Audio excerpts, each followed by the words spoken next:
अनिल को बचपन से बाबा, जोगियों और जंतर मंतर पर बड़ा भरोसा था।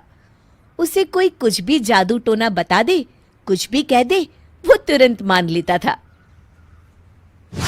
अरे अनिल भाई, यहाँ कैसे? ओ मिहिर, कैसे हो? पूरे 10 साल बाद तुम्हें देखा है। बस ठीक हूँ। ऑफिस के काम से 2-3 दिन के लिए यहाँ आया हूँ। अच्छा अच्छा। अरे तुमने आज तक ये हरा पत्थर पहन रखा है? हाँ भाई, कॉलेज के समय पूरी पॉकेट मनी देकर उस जादूगर से पत्थर लिया था। उसने कहा था इसे पहनते ही मैं बड़ा आदमी बन जाऊंगा। तो भाई पत्थर ने कोई कमाल दिखाया? अभी तक तो नहीं, पर मुझे यकीन है जल्द ही कुछ होगा। मैं तो तब भी कहता था, आज भी कह रहा हूं, ये सब जादू मंत्र कुछ नहीं होता दोस्त। तू देख ना, ये अंगूठी मुझे बड़ा आदमी जरूर बनाएगी। चल, भगवान करे ऐसा ही हो। कुछ दिन बाद अनिल एक विज्ञापन पढ़ता है। चेहरा देखकर भविष्य बताने वाले बाबा। बाबा जी से पूछ आता हूँ, मेरा भाग्य कब बदलेगा? अनिल बाबा के पास जाता है।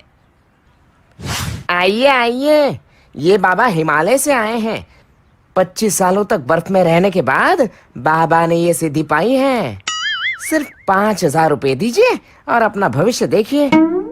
5,000? ये तो बहुत ज्यादा है, कुछ कम नहीं हो सकता क्या? यहाँ क्या प्याज बिक रहा है जो तुम मोल भाव कर रहा है? पूरे पैसे निकाल वरना निकल ले। अरे नहीं नहीं, मैं तो मजाक कर रहा था। ये लो पैसे। बाबा जी, मैं बहुत परेशान हूँ। 10 साल से बड़ा आदमी बनने के सपने देख रहा हूँ। ये सपने कब पूरे होंगे? कभी नहीं। तेरे चेहरे पर लिखा है, तू अगले 2 महीने में मर जाएगा। ये आप क्या कह रहे हैं बाबा जी? यही सच है। अनिल रोते रोते घर आता है। रात भर वो कुछ सोचता रहता है। सुबह होते ही वो बैंक चला जाता है। सर, मुझे 1 करोड़ का लोन चाहिए।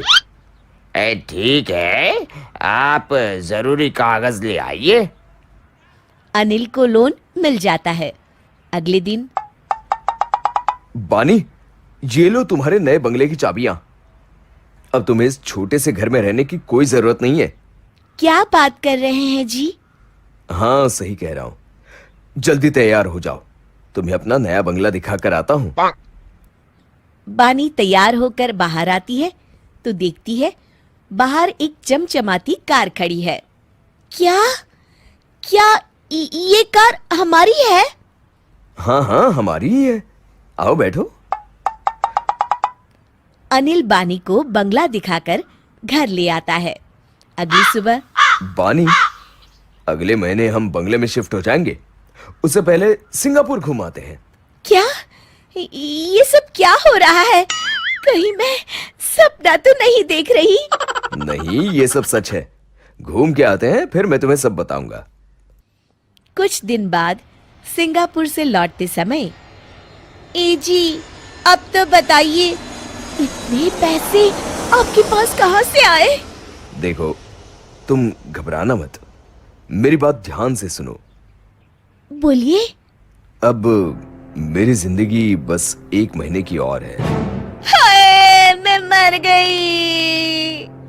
नहीं नहीं, तुम नहीं, मैं मरने वाला हूं। अब चुप होकर मेरी बात सुनो। बोलिए। मैंने 1 करोड़ का लोन लेकर तुम्हारे लिए गाड़ी और बंगला लिया है। तुम्हें सिंगापुर भी घुमा दिया। मैं मर गया तो लोन नहीं चुकाना पड़ेगा। मैं तो जा रहा हूं, पर मैंने तुम्हारे ऐशो आराम की व्यवस्था कर दी है। पर आप क्यों मर रहे हो? मुझे एक बहुत बड़े बाबा जी ने बताया है कि मैं मरने वाला हूं। अच्छा,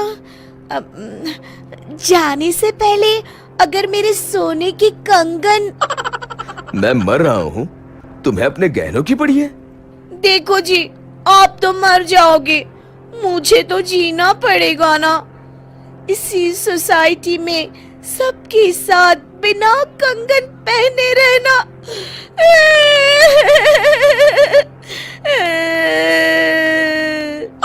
अच्छा, चलो कुछ पैसे बचे हैं, तुम कंगन भी ले ही लो।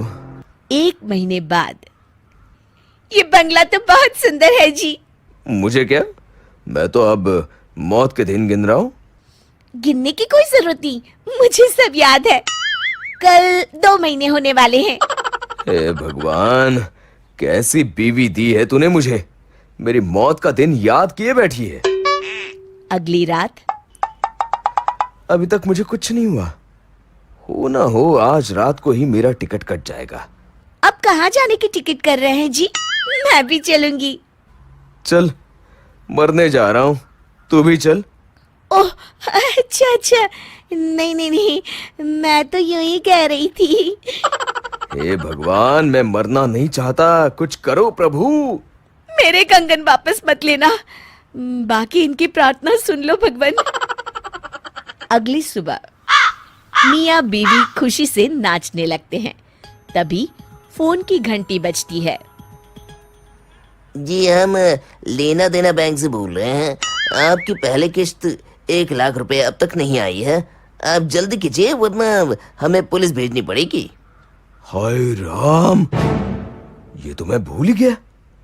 अब क्या होगा, कहां से लाऊंगा इतने पैसे? 1 लाख देने होंगे, इससे तो अच्छा आप।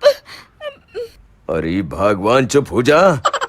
मैं आज ही एक गाड़ी, बंगला, गहने बेचकर सारा का सारा लोन चुकाता हूँ और उस बाबा को हिमालय वापस पहुंचाता हूँ। कितने सालों से इन बाबाओं ने मुझे मूर्ख बना रखा है। आज समझ आया, ये सब फालतू की बातें हैं। सच कहते हैं, जान बची तो लाखों पाए। आपकी जान बच गई, पर मेरे कंगन तो चले गए ना। हाय मेरे कंगन। शिक्षा। मेहनत का कोई विकल्प नहीं होता।